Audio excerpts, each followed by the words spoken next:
I am so sorry that we have a little bit of a delay here.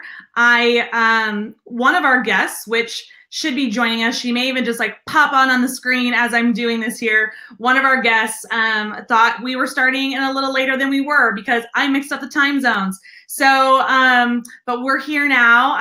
We've got so many people joining in tonight already. I can see it in the chat thread. And I just wanted to welcome you to Pets Plus Live Beyond the Pages of the Magazine. I'm your show host, Candace Daniolo, pet business coach and consultant of Pet Boss Nation.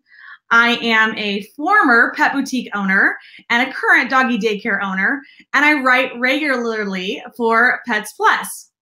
And in each of these episodes, you get to go on a journey with me beyond the pages, getting access to some of the experts and the contributors throughout, giving you an opportunity to really learn more about specific topics, to tap into the brilliant minds of the people who make this amazing magazine. And it also gives you an opportunity to chat directly with us. So find that you've already found the chat thread. If you haven't, please type in there so that I know who's with me. Engage with us along the way. You can ask questions at any time. One of my team members, Christina, is in the chat thread. She'll flag your questions, and if we don't get to them right away, we will answer them at the end. And if you're watching a replay, you can always type in the comments, and we will follow up with you later. Okay, so I want you to type in the chat. I love people can hear it. I want you to type this. I want you to type, I love small businesses.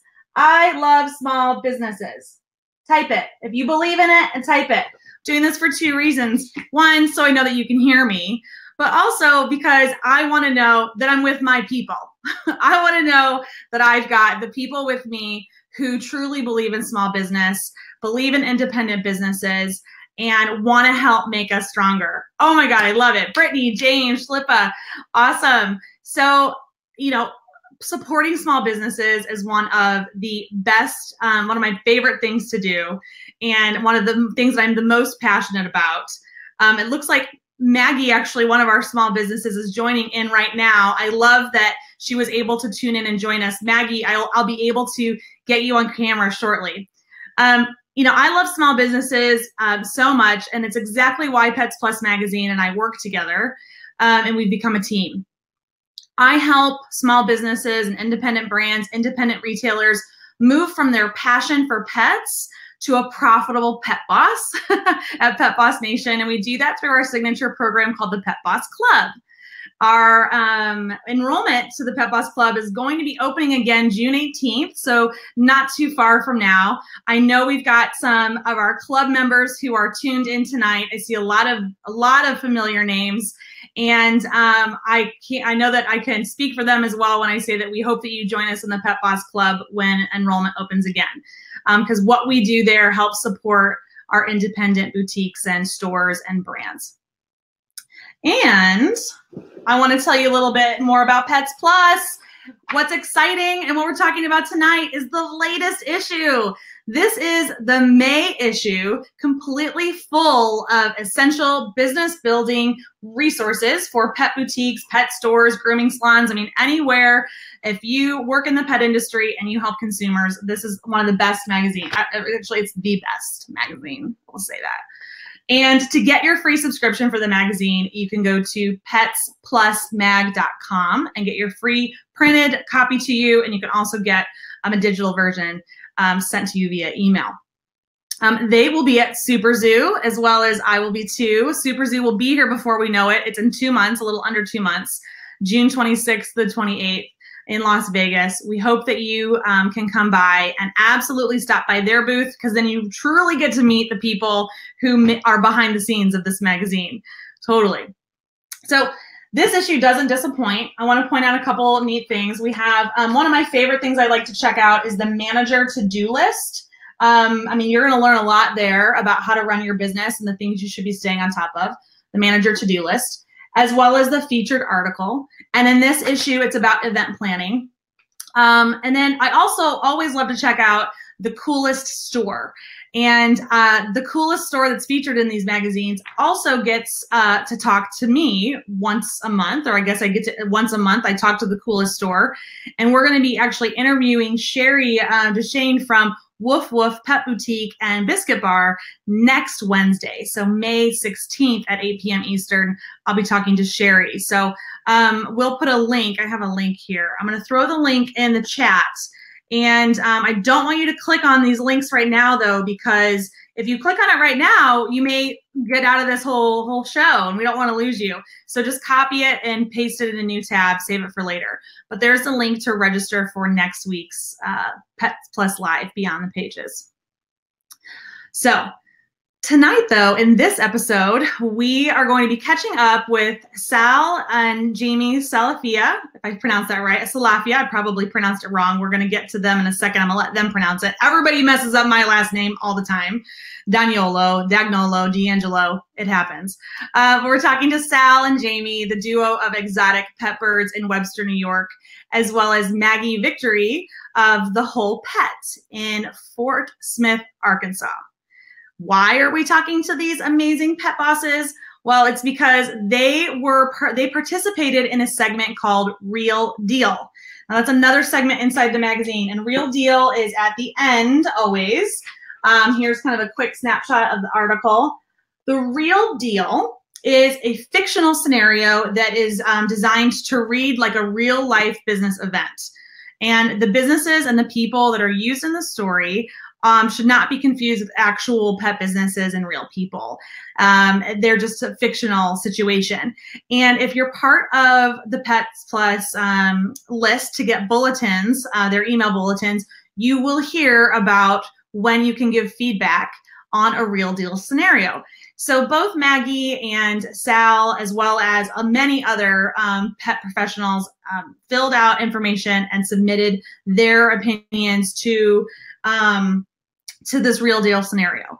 And the real deal scenario we're talking about tonight is the concept of showrooming. Okay, showrooming is when customers use your brick and mortar store, your physical location, as a showroom to feel and touch and ask questions, and then they go on the internet and buy the product. Sometimes you're aware of it in the moment. Sometimes they just leave and don't make the purchase. And it can be extremely frustrating for a small business owner. And Maggie and Sal are going to help give us some insights into that story tonight. All right, so I would love to bring my guests on so that we can discuss this topic of what to do with the fleeing customers when they just browse instead of buy. Looks like we've got Jamie and Sal have popped up their cameras. Maggie, if you can turn on your camera, we're going to get everybody up and ready. Let's see. Hey, okay. Hi, Sal and Jamie. You have a special guest with you tonight. Yeah, we've got Mona with us, our African Gray. Mona. Our store pet and our personal pet. Awesome. I love it. I think I can turn on, looks like I can turn on Jamie's camera. Oh, okay. No, I lost, that's my camera. Okay, Maggie, it looks like you have to turn, no, you might have to turn her camera on. There's a little button, like a blue camera button and a mic. It looks like a little webcam. So, and if you're having issues, Maggie, just text me and I can check my text. This is live, everybody. It's just got a black screen now and no sound. That's what it says. All right, so that means you might have to log back out, Jamie. Let me text her. She can't hear me. All right, so while I'm texting Jamie, Sal, how do you pronounce your last name again? Salafia. Salafia, that's what I thought. I heard several different ways throughout the years. So. Totally. So I would love to know more about your business. Share with us all about exotic pets. Well, we opened about a year ago, and our store is focused primarily on exotic pet birds, as well as their accessories, cages, and toys. Started a quick funny story while we wait for your other guests to join in. I decided I would start with a quick test market operating out of our house for a couple months, and brought in some birds. I've been telling my wife for years I wanted to open a pet business. And I said, one day I'm just going to do it. So I came home with about a half a dozen cockatiels, tested the market to see if there was anyone there. It didn't take long before we had a huge following and opened a store and had a whole bunch of employees to help us out. So yeah, I have to say that I think that when I hear a lot about pet stores that sell small animals or birds, that's not the trend right now in the pet industry, and it's very dog and cat driven. So I'm surprised when I heard that you were only open a year. You opened a store just a year ago. So have you always been passionate about birds? Yeah, I've had birds my whole life, and to be honest with you, I'm also in real estate. I've always had a bird at a time, and always different kinds. And what happened was I'd also been in real estate a long time as well. So I knew that the millennial, being our largest market today, was looking for a pet, because I know that I'm not far off of the millennial age. So they're looking for pets that are going to be something fun for them to interact with, but yet not have that huge commitment. I hear it in real estate all the time that they're looking for easier type of lifestyle because they're busier than we used to be. The world is moving much faster than it once was. And everybody wants the affection. Hello, welcome. So anyway, I was on a list for an African grade for a better part of 4 months. I found out the list was about a year old, and I decided that I would jump in and try and get into this business because it seems kind of too difficult to get something as special as Mona is here. So, yeah, totally. Special too. So, well, let's welcome Maggie. Hi, Maggie. Okay, awesome. We can hear you too. Technical difficulties out of the way. That's okay. I'm glad you jumped on and you're with us. So, Maggie, she has been with The Whole Pet, which has 3 locations. She's been working with them since 2013. The Whole Pet currently has professional grooming, health-focused food and supplies, and like I said, the 3 locations in Arkansas. Maggie has said that she mainly handles administrative services for everything, like from bookkeeping to inventory management and human resources. And so when I asked her, I said, well, can you just check in with your store sales associates and just get some feedback on like their experiences with showrooming? And you were like, absolutely, I do not even have to do that because I am front and center. I make sure that my office is actually on the sales floor. So I'm always there. I'm right with the customers and right with the team. And I love that. So welcome, Maggie. Thank you. So tell us how you feel about showrooming. When people come in, what's your opinion and experience when people are coming in and looking and they don't buy and they go online? So here's the thing. I don't think we do ourselves any favor by demonizing either online stores or online shoppers. I don't think anybody's interested in feeling judged. It's just not necessary. I would rather focus on the good I can do. I would rather focus on my brand experience. And I think I have things to offer that internet doesn't. You can, if you're shopping for apparel for your pet, you can try that on in my store. If you need to try on a harness, I can help you get that harness. I can combine sales on our services like grooming with sales in our retail floor. So that I have a lot of options to keep those customers with me. And even if they buy that product online, that one item, for one thing, a lot of those online items I think are items we don't sell often enough to take up our space, our inventory, or our cash flow. So I'm not that worried about losing that sale because it's not making me that much money. But if I can get a sample bag in their hands, if I can get a grooming brochure in their hands, if I can get something in their hand that gets them back into my store, the things I carry, that seems to be a better use of my time. Yeah, definitely. So Sal and Jamie, what's your perspective when you saw the article and the concept? What was your take on it initially? How do you feel? On the overall shopping in our store and then buying online? Yes. Okay. So I'll take it first and then let you finish this up here. So first of all, I agree 100% with what she just said. We don't want to demonize the online. Everybody is a consumer somewhere in the world for something in the world, and I've done it myself. So how could you, go against the consumer that we all value and demonize them for what what we've all done once in a while? What I think that we offer is very similar to what she said. We have that same background where the birds. We have places for them to to try on different little harnesses and whatnot. You can't do that. Every bird is a different size. You can't do that online.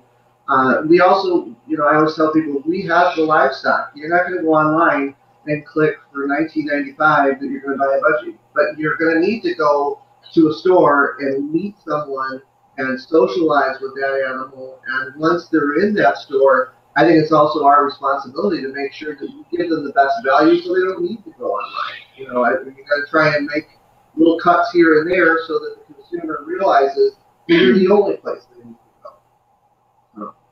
Yeah. No, I would just also say that there's something to be said, I feel like, in this day and age, for the human connection. And a lot of times with the animals, the person with ours, a lot of it that we sell are the live animals. And we've actually made a room in our store where people literally go into just a quiet room. They have privacy, and they literally sit with the animal and get to know them. So there's something to that where it's more of a personal experience that they're not going to get online, Without a doubt. Yeah. A lot of times that we'll use it as an opportunity to correct things that we may have a novice bird owner, and it gives us a private place to talk, them to ask questions without feeling judged. And when people get that, they want to support your business. They want your business to thrive because they need you for more than just a bag of birdseed. They need you to really support them through it. We always tell people we're in it with you for the life of the bird, whether this business survives or not. You'll have my phone number. I actually give everyone my cell phone number, which some people thought was nuts, but it really isn't because, I always joke, my store phone rings on my cell phone and at the store. And I pick it up at night anyway, so what do I care if you have my cell phone number or not? Yeah, we interviewed Nancy Ginn from Dog Crazy. She's got, I think, 5 locations now. It's the same thing. Her customers have her cell phone, and she's their go-to person now, and they are very loyal to her. I'm going to put up a poll in the chat thread, and it's just, has showrooming happened to you? Curious for the people watching live, for them to participate in that poll. Because while I think why this is such a interesting topic is because when in that moment when it happens, it just is like the dagger in the heart, right? It just hurts.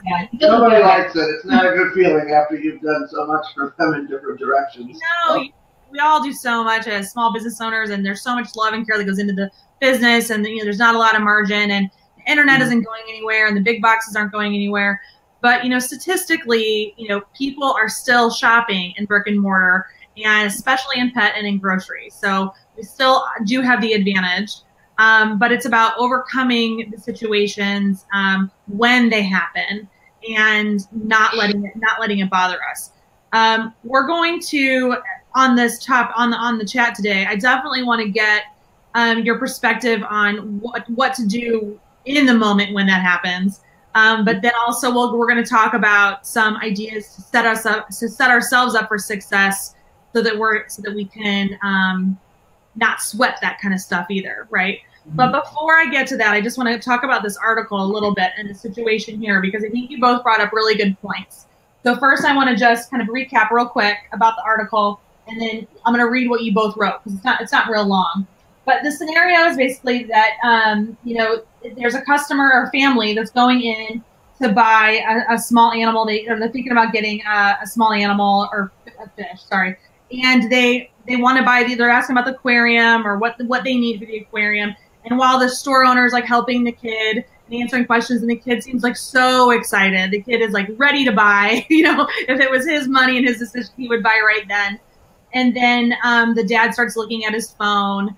The team member notices that he's looking at his phone and looking at a cheaper price.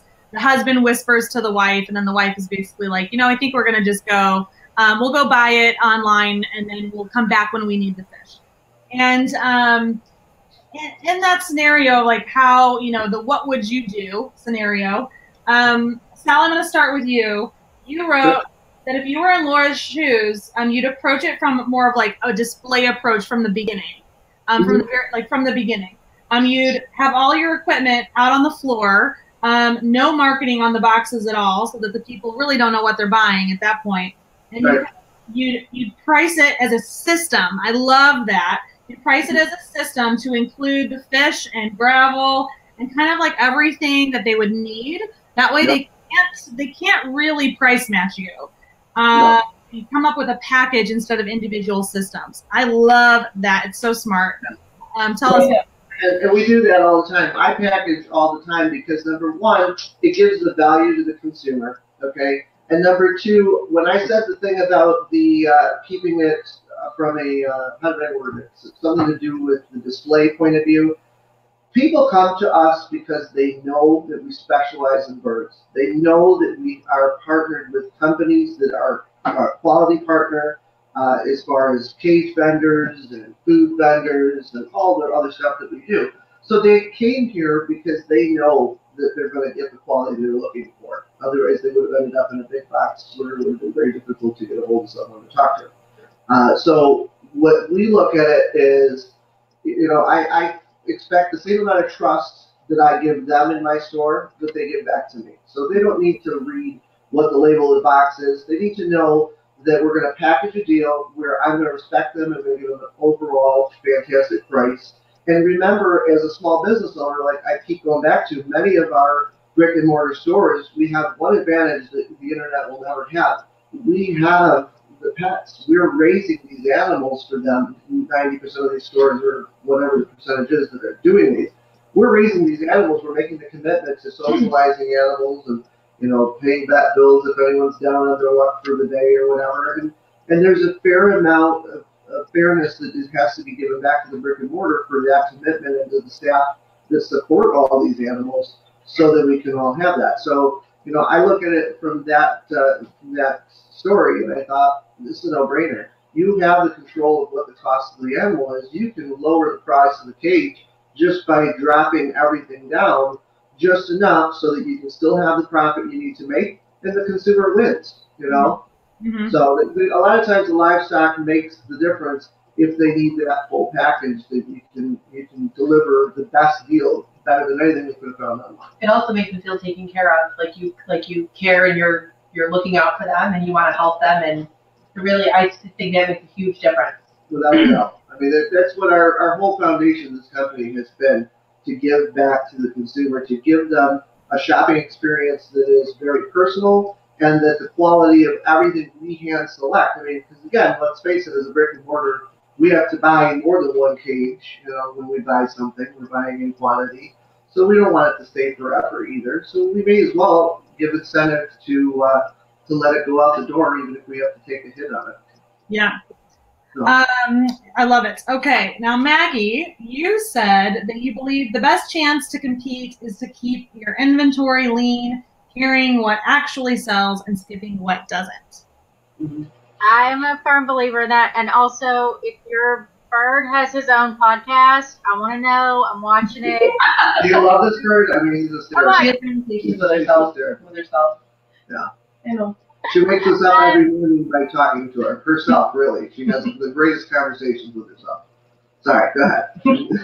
So, yeah, I really think that keeping our inventory clean, these big box stores online, they have to carry absolutely everything. They have to have so much junk and chud in their inventory that we're not bound to. Nobody expects us to have 50 bajillion of everything. They expect us to have quality. They expect to have a curated inventory.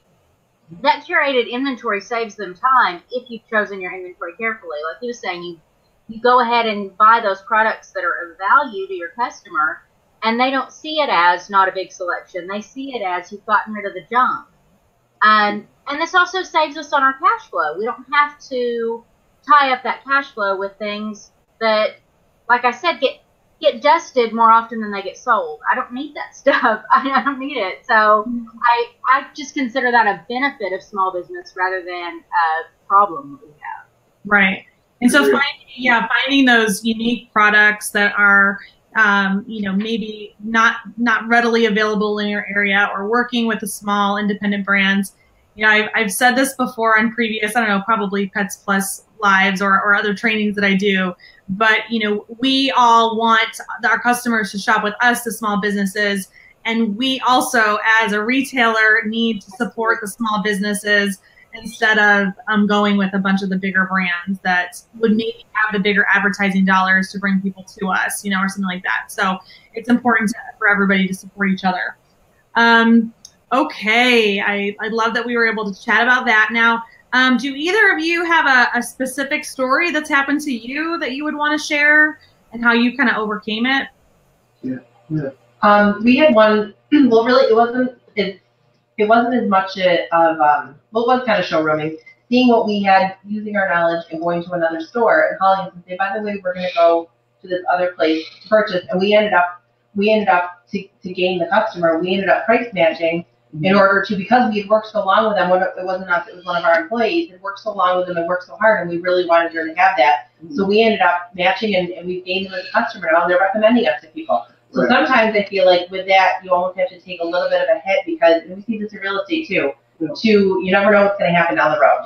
You have to buy the relationship sometimes, and you want to know something, it wins every time. If I have to lose money on a deal, I lose money on the cages almost all the time, because cages cost a lot to ship out, and there's so much competition online for it, that to me, I'd rather lose on the cage, make money on the rest of the product that we need to do, and gain the customer. I think you said it yourself, that customers, you want to get them in for the grooming, you want to get them in for the other pieces, because that all supports the store on a daily process, boarding we do. All of that stuff, we keep the numbers so low competitively. I mean, we talked about shopping. I shop my prices probably once a week, at least, on everything I've got, because I don't want to be expensive. The moment someone gets out there that we're expensive on one, $20 item, the whole image changes on the store. So we certainly don't want to be expensive, and we want to gain friends. And if that means, we have to take a cut on something to make a friendship, I'll do that any day of the week. Mm-hmm. Now, I will kind of counter argue that, and just in that I don't think people need to be like crazy expensive, but I firmly believe that you don't have to. You'll never beat people on price.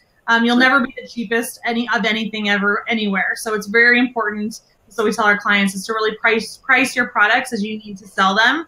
And you can charge, depending on the type of store, you can charge a little bit more because you're giving excellent service, or you maybe have an amazing loyalty program, or you've got other perks, or maybe you do something for your neighborhood. There's a little bit of a reason why the prices can be a little bit higher. We're not talking about drastically higher, but every store is different, and they have to find their own unique pricing model. Well, you got to remember too that it comes back down to the smaller business is there for you. You get that package through Amazon, and it's missing one or two parts on it.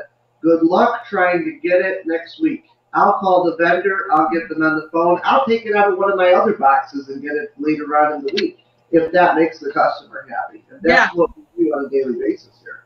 Yeah, because I love even that. I'm going to bring this other person up, Janet from Pet Pros, who wrote in the magazine as well. She had a really interesting strategy for dealing with this kind of in the moment.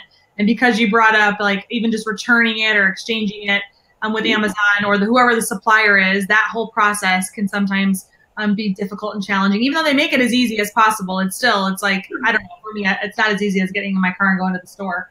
But so what she said, her response to this scenario in the magazine was that when it comes to dog food or any kind of food really, her argument, Janet's is, my argument is that when buying online, you never know how the food was stored. You tell them that it's, is it an air-conditioned facility? You don't know. When it ships to them in hot trucks and then it's delivered to their door and it sits in the sun and bakes outside with humidity, getting in the bag, like that's not good quality control. And so I had never thought of that, in the moment. You can have that conversation with a customer about the difference in like how that inventory is in your hands versus what it goes through in the facilities. Yeah. We do that with food all the time. I mean, I always tell people I would feed it to my bird. That's how you know it's good. So, because this is a special animal, and you've got so much invested in it. That, why would you go to a warehouse that may or may not have left it in an area that is not good when you know that I have to feed several hundred birds on a regular basis, and you make a mistake with food, that's deadly. She's got a great point there. Yeah. Okay, I'm going to put up another poll. Let's see. Okay, set my poll. Okay, we're going to get into what to do when you actually talk to the customer. Now, Maggie, you brought this up right from the beginning. You were like, do not demonize people for shopping online. But I would love to know what people think here. The poll I put up says, would you confront the customer about not supporting the local community when they do that to you in the moment? Because it has happened. The example here, and I posed this question to our Pet Boss Nation community, and I said, I want to know, has it happened to you? Has it not happened to you? And how do you confront it? And you know that you've spent 20 minutes. Someone in the chat has already mentioned it tonight. You know, of course, these are the customers who come in when you're so busy, you don't have time. They take a ton of your time fitting, and then they literally in front of you will like pull it up and they're like, great, I just bought it online or on their phone, or they walk out and say they're going to do it. In the moment, would you ever confront them about how by buying from you actually supports the community? Have you either of you done that, or Maggie? What's your take? I don't do that. I don't think that it's appropriate. And I have found that usually if I just keep them talking or give them a little space, either one, they generally will end up still buying from me. With food, what we do is, for one thing, I don't think that selling for less than I pay is a sustainable business model. I will never make any money giving things away. That's not how this works. Mm-hmm. So I sell my stuff for what it's worth, but we do have less expensive options that are still meet our standards of quality, but don't cost as much as some of our other options. So I might say to a customer, don't feel like you have to buy a $100 bag of dog food to avoid corn. I have this option instead. And what I found that does is it offers people an option that they feel comfortable in, something they can stick with because their price range allows them to stick with it, so they're more loyal. Mm-hmm. And when their finances change, they generally stay with me and move up to those more expensive products because they see the value of it. Mm-hmm. So I just keep my cool, you know. This is my community. These are my people, and I want them to feel comfortable when they come and shop. Yeah. How about you guys, Jamie and Sal? Do you educate the same people?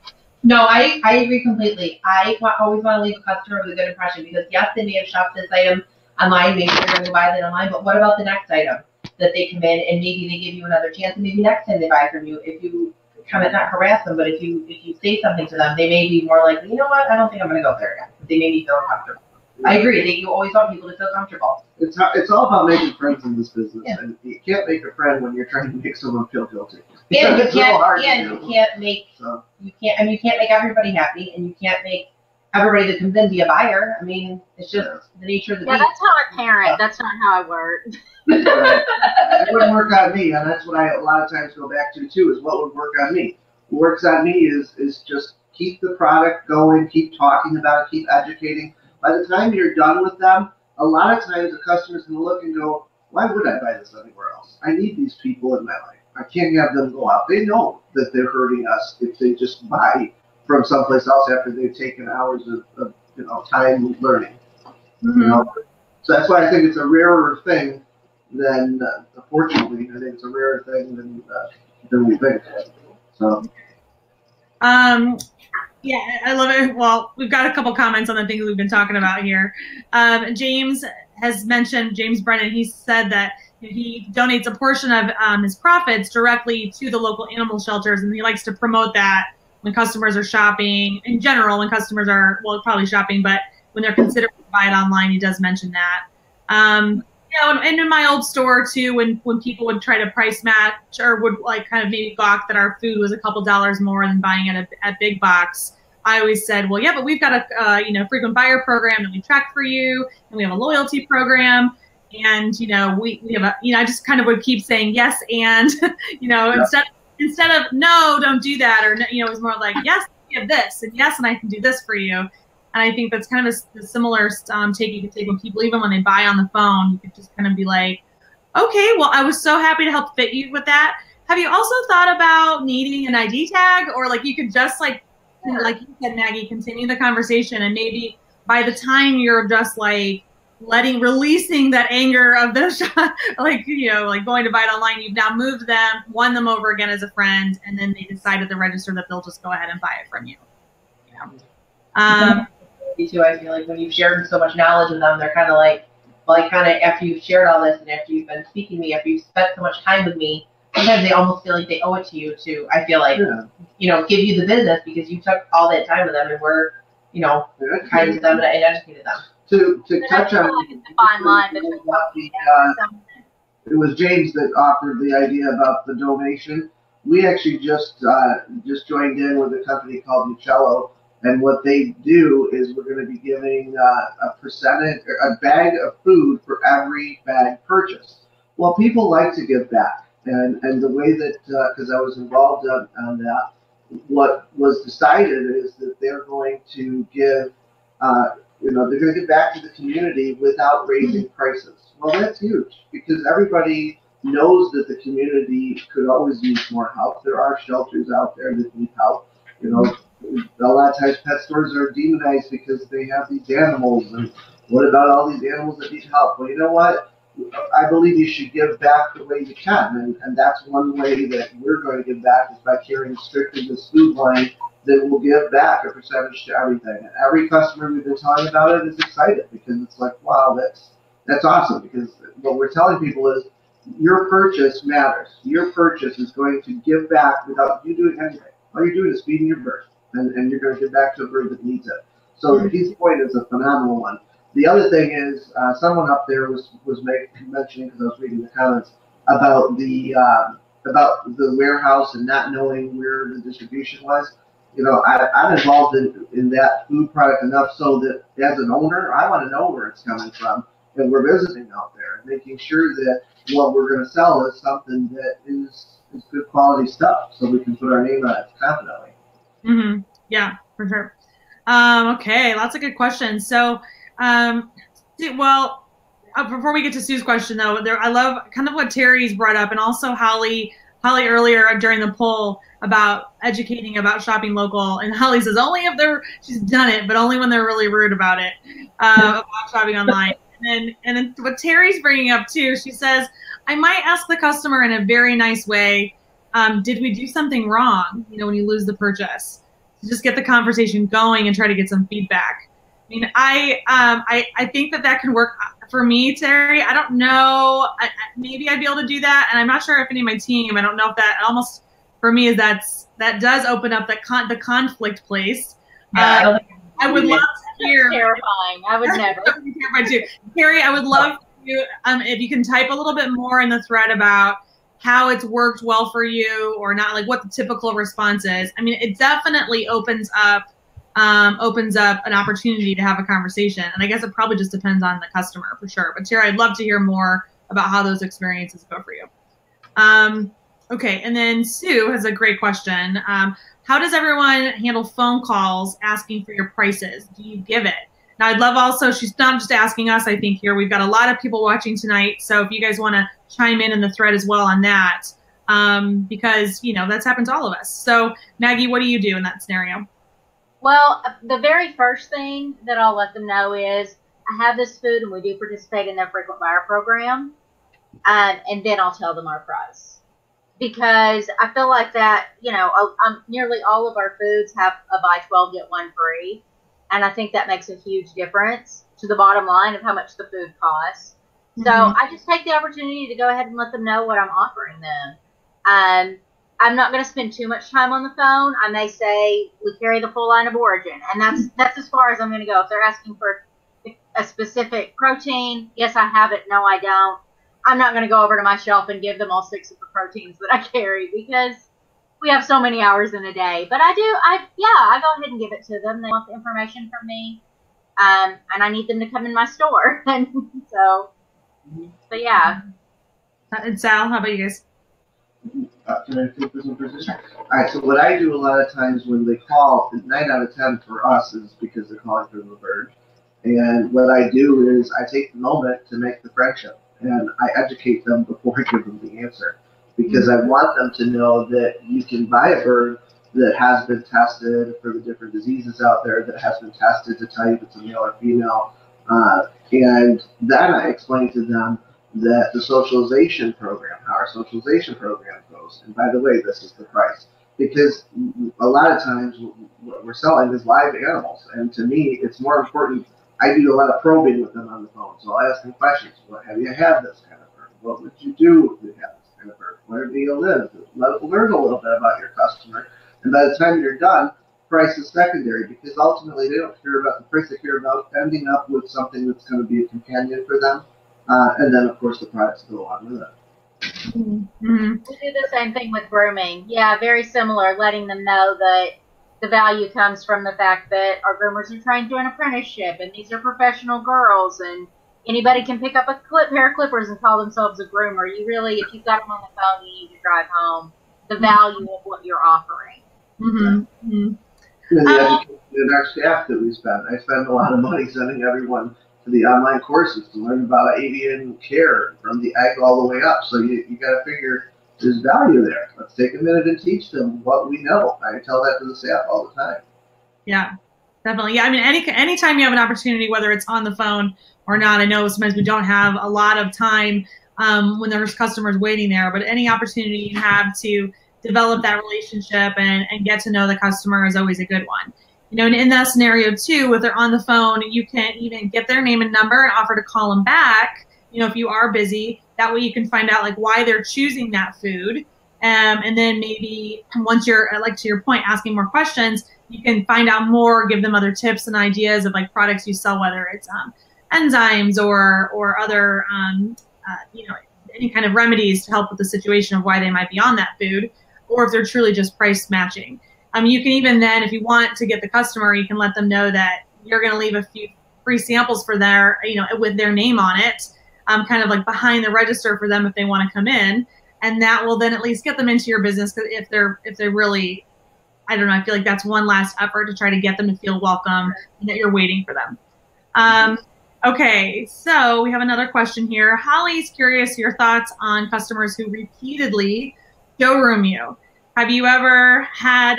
I don't know that I've had anyone repeatedly showroom me. I remember one guy. I mean, this was like a long time ago, and I didn't know what to do.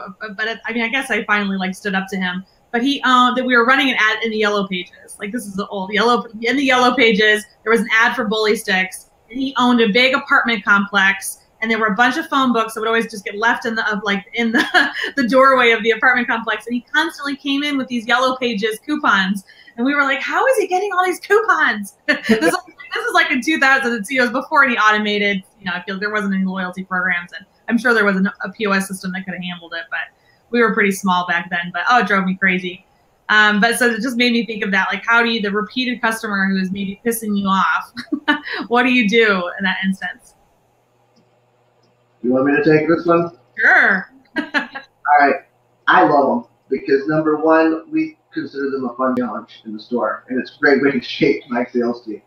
But the bigger thing is, you know, they're there. Someday they may buy something. You know, you as a real estate agent, you probably deal with this a lot. You want to go and see open houses. You want to see, you want to look, and you're like, would they just buy? They're never going to buy a house. This is like a cakewalk, because at least this way they're coming to us. This is my favorite job ever because it's fun. They're there for pets. They're there for, you know, to do what they're doing. And a lot of times, you know, what it does is it helps build the store more. So if someone's there shopping around, big deal. Someone else may be there to buy. You know, because a lot of people like the synergy of a store. So you don't want to have a dead store anyway. So what? Someone wants to come and read a couple of tags or whatever. As you both know, I'm not going to put the tags out there anyway. So let them learn. They're going to get a chance to talk to us. They're going to get a chance to sharpen my staff up a little bit too, because some of them actually enjoy it. Like there are a couple that we have, and we love it because we just bring out a bird and let them play with it. And by the time they're done, they always go, "Oh, geez, I should have taken this one home." And it's just fun. We make a game of it. So awesome. Sorry, Ali had one other thing too. How do you handle area competitor map violations on foods? Do you guys have? I mean, I guess you have to call them in, right? Call the manufacturers. Mm-hmm. You know, if you want to follow that. We have not had that. There's not a whole lot of overlap. We are really unique in our area. We are strictly corn, soy, wheat, and gluten-free foods. We are professional apprenticeship style grooming. So our main competitions for customer dollars are places like Petco and PetSmart. So there's not a lot of overlap with the foods that we sell. There's not a lot of overlap with the talented groomers that we have. So I don't have a big issue with that. We have had some issues with MAP pricing online. And frankly, we put it back on the manufacturer, on the people selling it to us. If they don't police it in a way that's valuable, we'll find another product to take up room on our shelf. We just put it back on them. I think that's an awesome point to get that whatever we sell, we are a much bigger customer than one person that's going to go to that manufacturer. So they have the protection of us as a large buyer to say, hey, if something's missing a part, or something is tainted food or whatever, they're going to respect the fact that we could shut off the faucet and stop buying from them because there's lots of choices out there on the marketplace. And like we said before, we groom the shop enough so that they don't have to waste time looking at 20 different products to get to the right ones. So if we decide as business owners that they've got a bad product here and we shouldn't carry it, we're going to carry more weight than the average one person will, like as I would as a consumer my own, Yeah.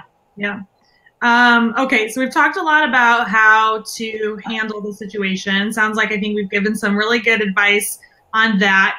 Jenny also actually, to comment back to Terry Ellen's comment about, have we done something wrong? Jenny had a great suggestion to kind of flip it and say, like, could I ask a question to help us get better at how we could, of what it would take to earn your business, or like, just what would it take to earn your business, and just kind of in a less confrontational way. That's very similar, which kind of a flip on words there. Okay, so we've talked a lot about how to handle it when you're in there, don't feel as confident to do it or aren't sure what they're allowed to do. So this is a great topic and conversation for another future team meeting, I think, for everybody watching. But let's go into now preparing and surviving and thriving against the internet, the things you can do. So we've already talked about maybe bundling things together as a package. What other ideas do you guys have? So I really like that idea, and when he was talking about that, because I think it sells your brand, not someone else's brand, which is a great thing to do. We really push our loyalty programs. We really try to combine our service and retail sales together. Our loyalty programs are good on both services and goods. So that just makes it really a good idea to go ahead and spend your dollars with us.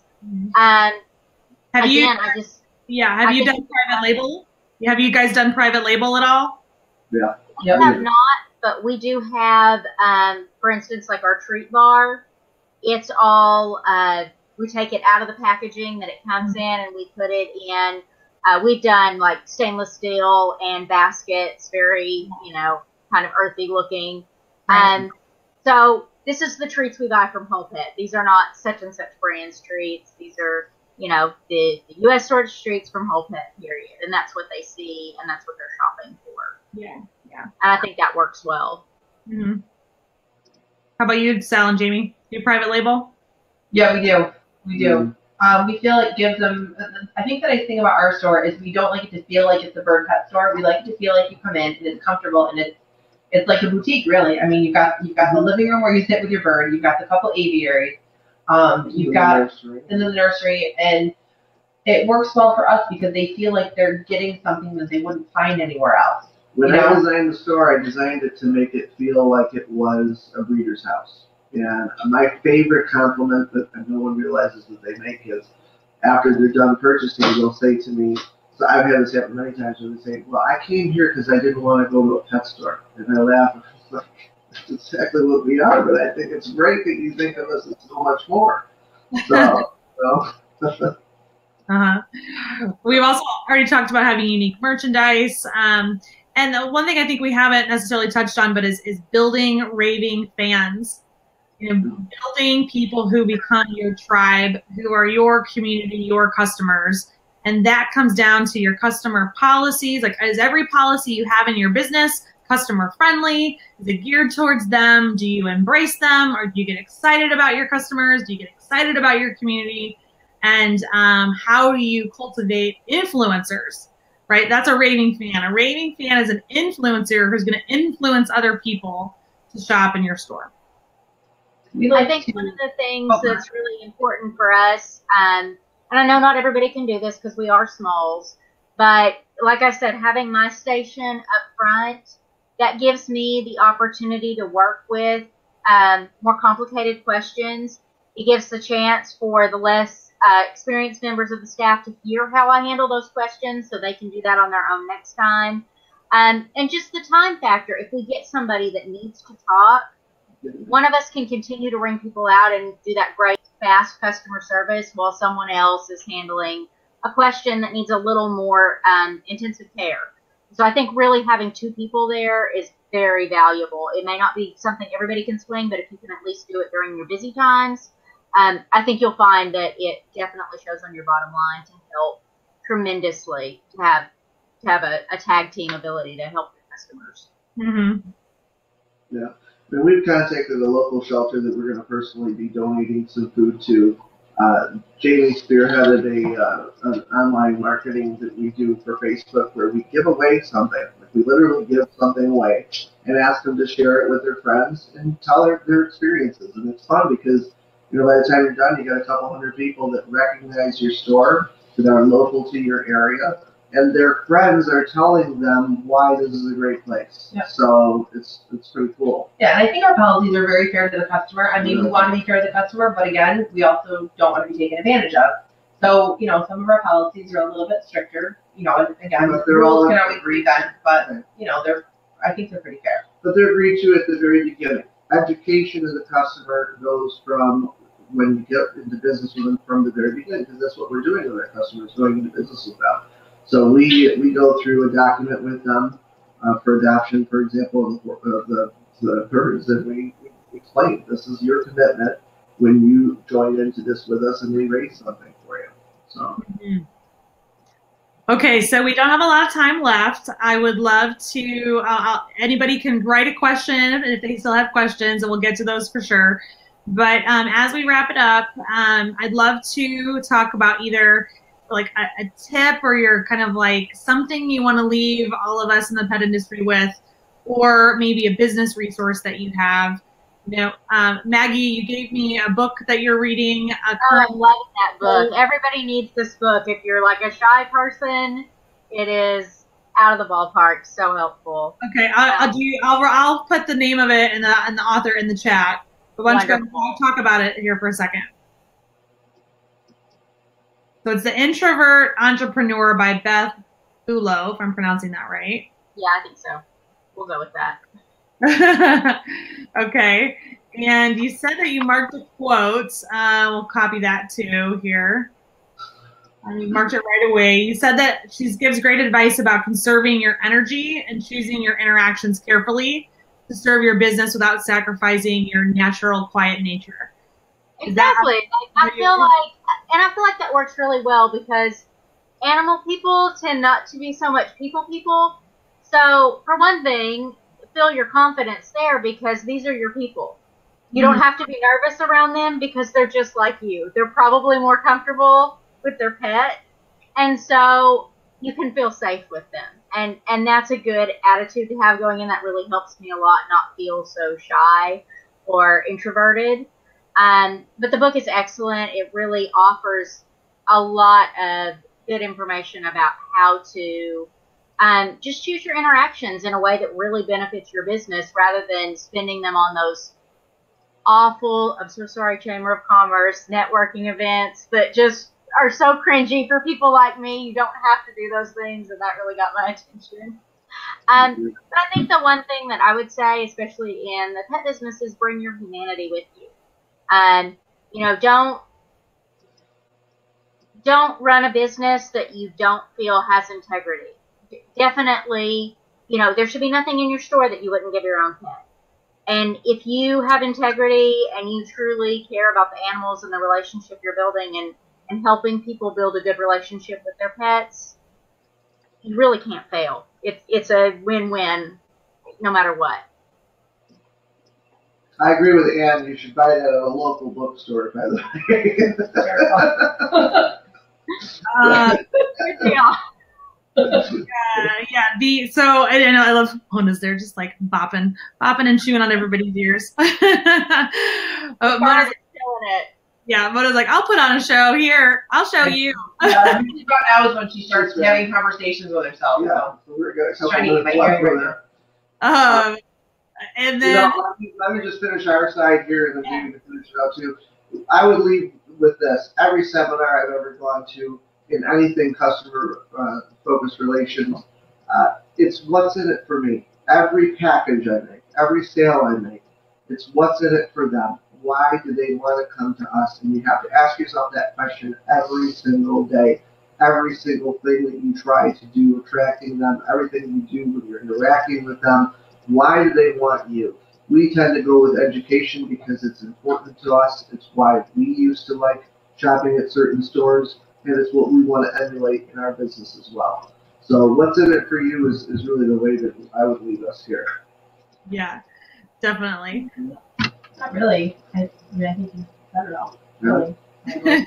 Oh, yeah. She's just trying to keep the bird from taking out her ear. You're wise pet bosses, and I just thank you so much for joining us tonight. It really does add a lot of value to the pet industry and the pet community when we can come together like this and share our experiences and share our ideas. So thank you, Sal and Jamie and Maggie and Mona. Thank you, everybody. I'm going to again, I mentioned it at the top of the chat here, but if you'd like to participate in the real deal scenarios, you need to sign up for Pets Plus bulletins. Just go to their website at petsplusmag.com and sign up to get on their bulletin list, and you'll get an email about 6 weeks before the issue goes out, because right now they've even already written the one for June, since June has gone to the printer. So they'll be working on July and August here very soon. So if you want to participate, you can participate just like our guests have tonight. And again, thank you for joining us, and I'll hopefully see you next week on Wednesdays. Pets Plus Live Beyond the Pages, where we interview the coolest store, Woof Woof Pet Boutique and Biscuit Bar. All right, everybody, have a wonderful night. Thank you. Bye-bye. Bye. Thanks for having us.